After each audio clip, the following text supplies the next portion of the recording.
introduce yourself? Yes, sir. My name is Priyanka Mohite. Basically, I'm from Nashik district, Yeola Taluka. I have completed my schooling from Jawahar Navodaya Vidyalaya. I'm graduate from Sir Parshuram Rao Mahavidyalaya in political science, and very recently I have completed my post graduation in political science from Savitribai Phule, Pune University.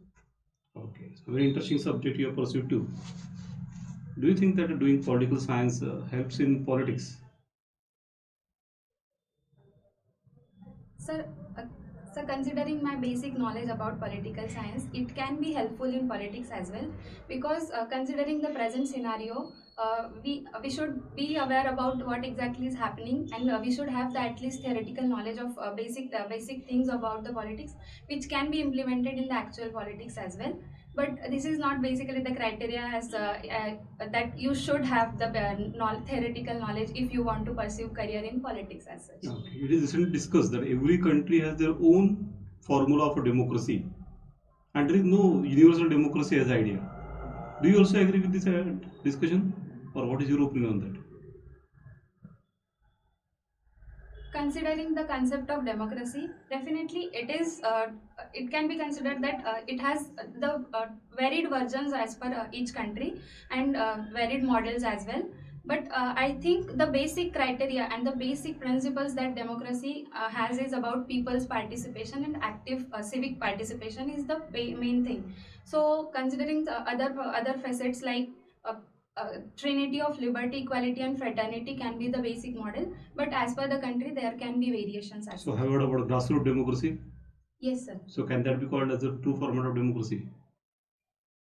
So if we go by the Rousseau's analysis of politics, he has given three different aspects of politics as the model which he portrayed is like direct democracy and the active involvement of people. But if we consider the grassroots form of democracy, it is one of the variant. But if we consider it as the at the global or national level, it can be it might occur that this cannot be practiced at the global level on the national level. So grassroots is one of the form which we can practice at the local level, which will lead to empowerment of masses from the basic or the grassroots level. So shall we go for grassroots democracy in India? India is actually already practicing grassroots democracy, and it has actually helped in overall empowerment of masses. Okay.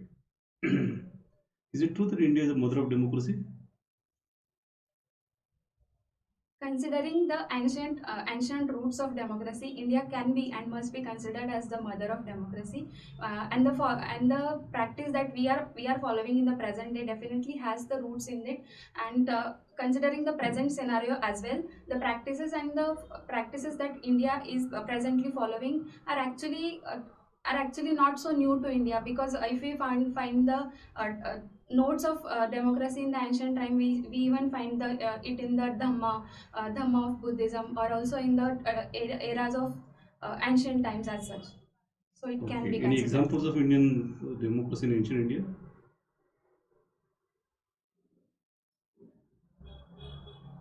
So I'm not able to recall it right now. Okay. What are your hobbies? So my hobbies include writing diary and chit chatting, and also in the extracurricular activities I have special interest in leading and managing the group for various purposes. Okay. Is bureaucrat supposed to be a leader? So considering any kind of group, it requires a leader to have to have the visionary decision making. And so considering bureaucracy as such, we definitely need leaders as such to implement those actual policies and to have strong decision making. Okay. But suppose the leader without visionary decision making, can he be effective leader?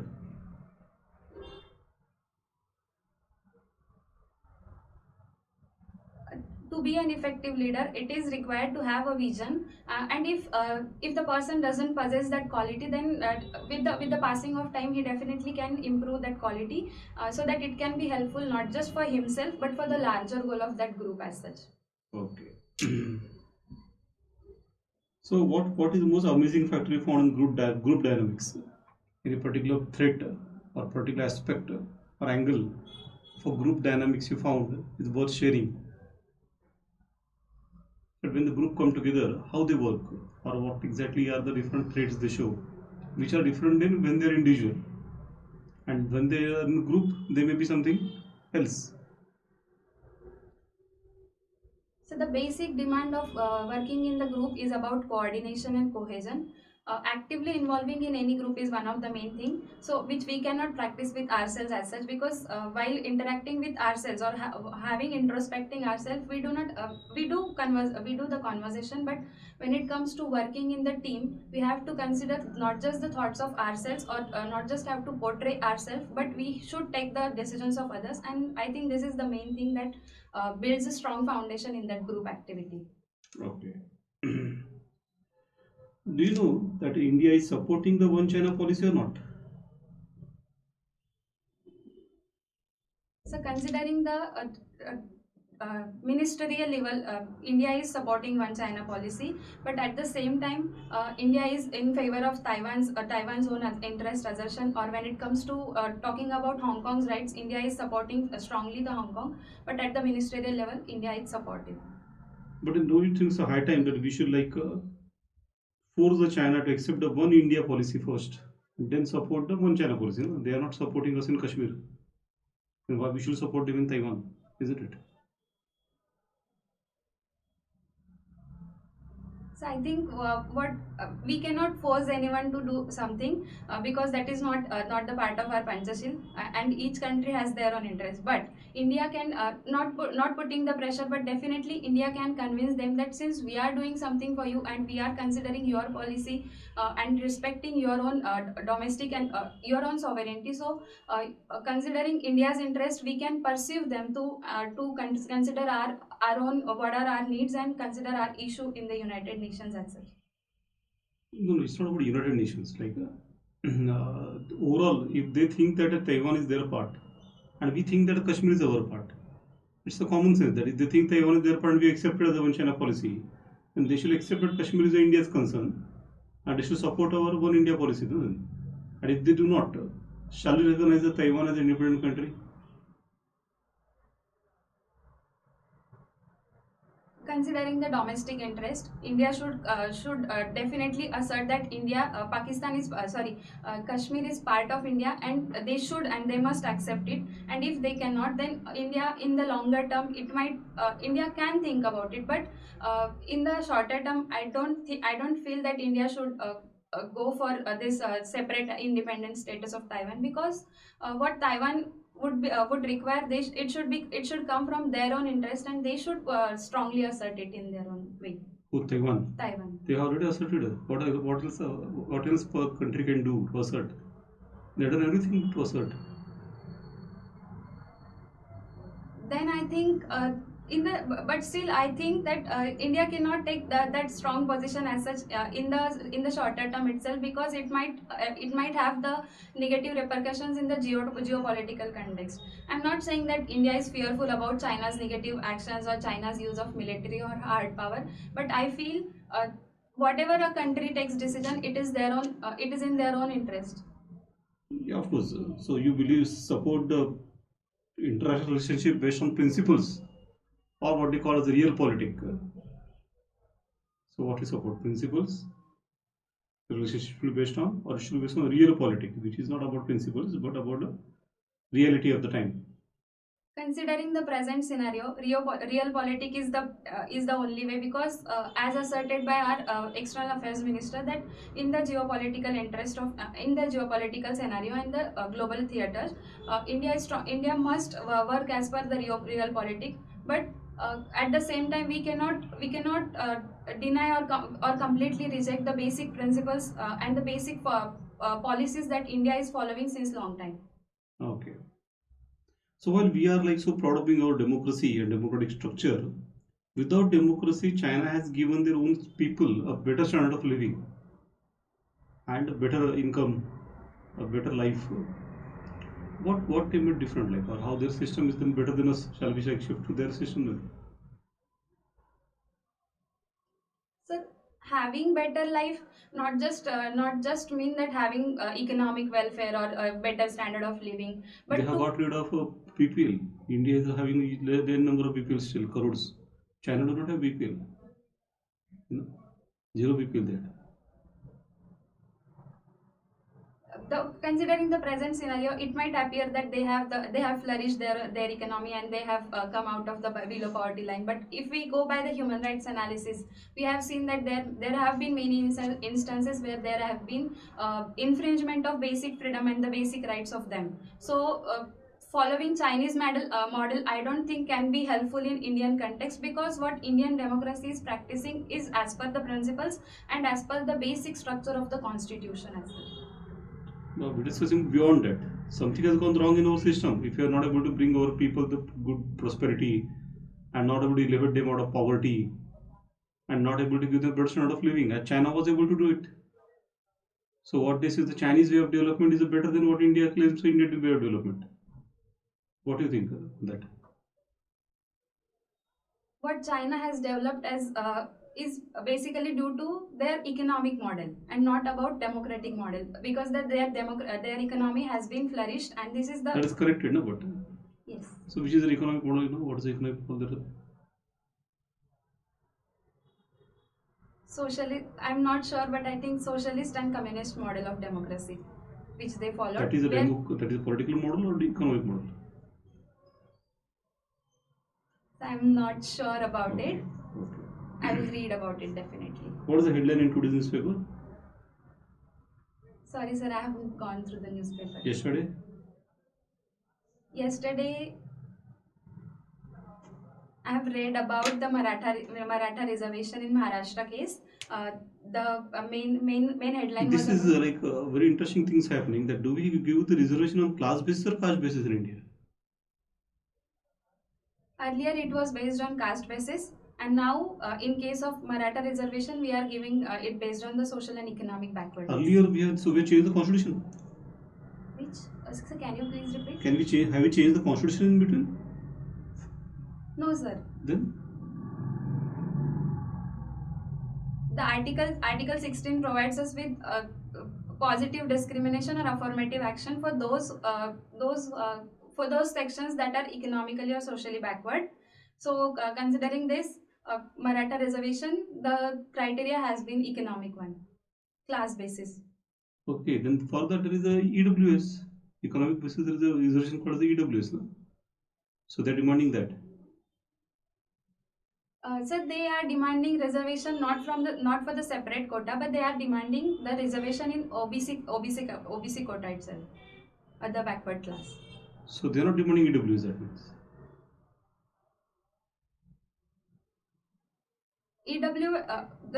They are saying that the 10% quota devoted to EWS is not sufficient, because there are. So they should demand increase in EWS quota.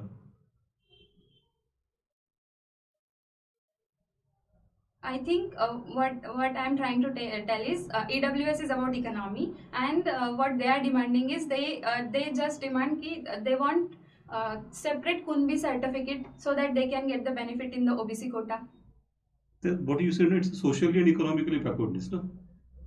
So there are mainly economic backwardness. That's the reason for demanding a reservation. Yes. Then how can they get into OBC? No? Then EWS is a correct compartment for them, isn't it? Yes. And they should push for, and we should also think of expanding the EWS reservation. Don't you think so? So I will definitely read about it in detail. Okay.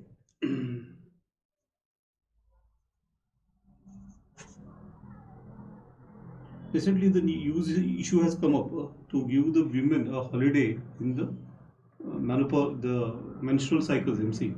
What is your opinion on that? Should be given or not? So as per my opinion, considering what the issue was about is to give women the holiday for 4 to 5 days during the menstruation cycle. But if we go by the analysis, there are women who doesn't have that kind of period cramps or the physical illness or as such in the period. So if we go by the economy or the financial situation of the organizations in which they are working, it might hamper negatively to the organization. And another thing is, it might also lead to the woman the higher or the employers might consider that woman would take the 4-day leave, so it won't be in their own interest. So it might cause negative repercussions on the employment of women. So what you say, yes or no? So I don't support having holiday to women on this 4 days. But if we can, it can be, it can, the middle way can be those women that feel that it's very difficult for them to carry themselves on those 4 days, then they can take the casual leave as well. So it can be considered that we can increase 4 to 5 more casual leaves than the traditional one as such. Okay. Presently, you'll be knowing that India has been like pushing hard the hard infrastructure in the country, that is railways, roads, and in return, do you think that we are neglecting the human development? Is it like we are going imbalance now and going more physical infrastructure being emphasized than a human infrastructure? Do you think such imbalance is going on?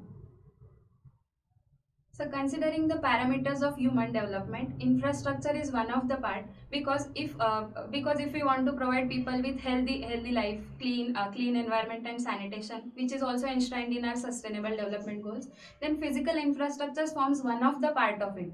So providing basic amenities and physical infrastructure itself includes one of the part of human development. But suppose only one could be like, suppose your attention, then what your opinion? We should give attention to what? Can you please repeat? If only physical or only human infrastructure, only one could be given attention. What you will prefer? We should give the attention to. So in that case, I will definitely prefer human aspect of it, like providing education and health facilities to the society, because that is more important for the overall social empowerment first, and then it can gradually lead to physical infrastructure as well. Okay. So Maharashtra has any GI tags? Yes, sir. One of the GI tag is given to Paithani, handcraft woven sari, and fortunately I am from that area. I am from Yevla, and it is famous for it. Another GI tag is given to grapes, Nashik grapes. Fortunately, even I am from there only. Another thing is about textiles. Solapuri chadar is one of the thing. Next in the series is about oranges from Nagpur. Okay. Have you heard about the Himru shawls? No, sir. Sorry, sir. Not I yet. haven't tried. Okay, even that is one of the textile in the Maharashtra. So the Yevula is also famous for the Ambedkar's declaration in 1935 about the conversion. Yes. So what do you think? This such type of conversions are now recently been banned by the government under the Anti-Conversion Act? And is it good?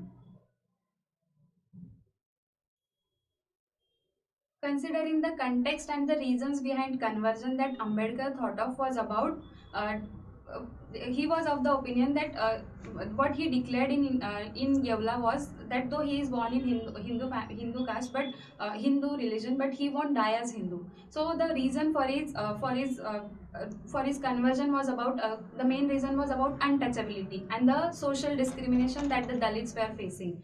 So considering the present era, what we are doing is about the conversion that we are witnessing is mainly about religious discrimination or the religious footings of it. So I think what government is following means, I feel that we have freedom of religion, and it should be practiced and it should be respected by everyone. No, issue is not about that. Issue is about if today Ambedkar would have been there, was he been allowed to be converted?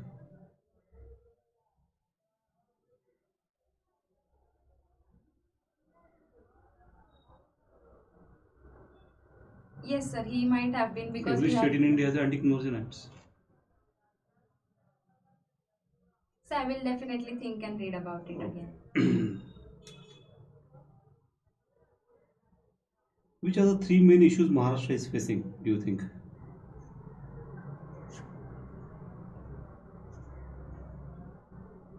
The one is about social sector improvement, considering the health and education parameters. Though Maharashtra is performing very well as compared to other states, but its position in education and health sector can be improved. Second area is about infrastructure in the sense, I'm trying to tell you, is about social infrastructure, which will be helpful in the attainment of our sustainable development goal and to provide basic amenities, because considering Maharashtra, it has the highest number of slums. So we require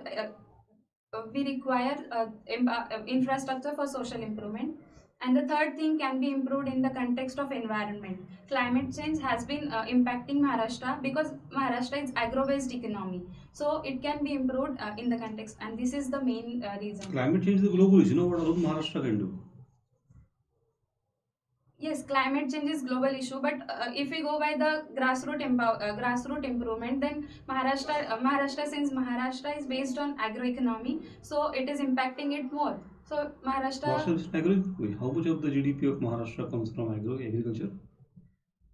Agroeconomy means many of the crops are being grown in Maharashtra. Like I'm from Nashik, and the grapes that get most impacted when it come when the rainfall is not up to the mark, and when it comes in the off season as well. So it impacts not just the farmer but the overall economy. And sir, considering the fact, I will read about it again. Okay. Shall we promote wineries? So if we go by the export analysis, then wineries are the major export product, and it is providing people with the employment and as well as the income main income source in some So of should the. allow export but not domestic sale of wine. If we go by the data, then the domestic consumers are very less. The reasons being, the one is it is very expensive, and the second thing is about maybe social stigma attached to winery. So the considering the economic aspect, that people cannot afford the prices of the wineries. So uh, it can be means export is the main purpose, but considering the domestic demands, it is not up to the mark. So suppose start increasing, then suppose mass production is done of wine, and now demand start increasing, prices are going down, then what? Then it is about the people's decision. What? Continue If not to they continue. if they want, they How much is the content of alcohol in the wine? So I'm not sure about it. Okay.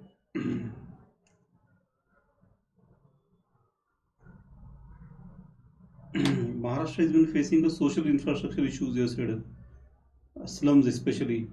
So shall we what could be done to decentralize the urbanization in the Maharashtra? And that should be done first of all. Shall we go for that idea? Decentralizing the economic opportunities for diffusing the population away from urban areas, urban magnets. Shall we try such things?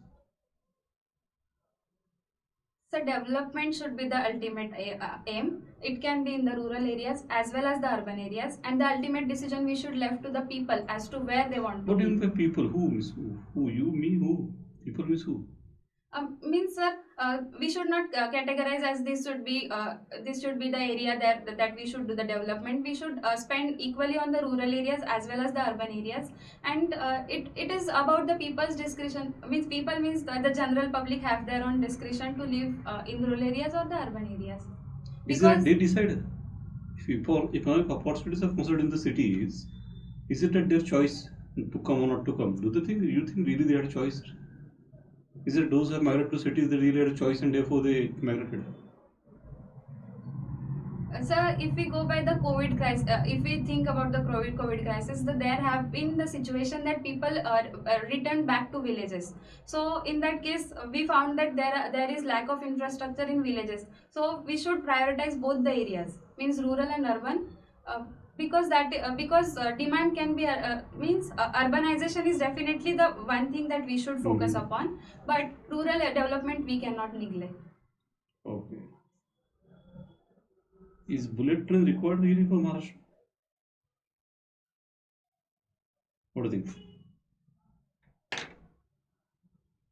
Considering the population, urbanization secondly, and third the issue of traffic management, and the fourth is about climate change. By going through these four parameters, I think it was required in context of Maharashtra. But suppose if you go by the aeroplane, will it become more pollution?